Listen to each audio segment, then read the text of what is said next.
বিয়ের আনন্দ মানে রঙিন উৎসব, হাসি আর হইচই। কিন্তু যদি সেই বিয়ের নায়িকা হন পরিবারের দাদি, ঠিক এমনই চমক আর হাসির ঝড় নিয়ে হাজির হচ্ছে দাদি কি শাদি সিনেমা।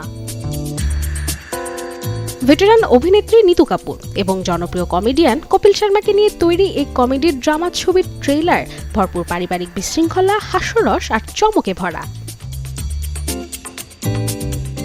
গল্পের কেন্দ্রে এক প্রাণবন্ত দাদি, যিনি হঠাৎই বিয়ের সিদ্ধান্ত নিয়ে ফেলেন, আর তাতে পরিবারের সদস্যদের জীবনে নেমে আসে তোলপাড়।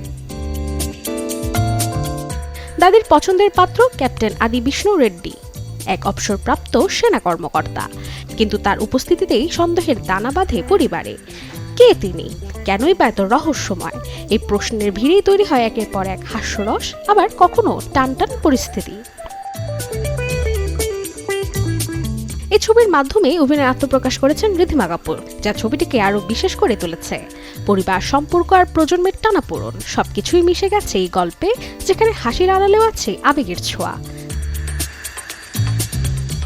আসছে ৮ মে প্রেক্ষাগৃহে মুক্তি পাবে আশিস রায় রহমান পরিচালনায় সিনেমা দাদি কি শাদি। এক দাদির বিয়েকে ঘিরে এমন উন্মাদনা শেষ পর্যন্ত হাসির উৎসবে পরিণত হবে, নাকি খুলে যাবে নতুন কোনো রহস্যের দরজা? এখন সেটাই দেখার পালা।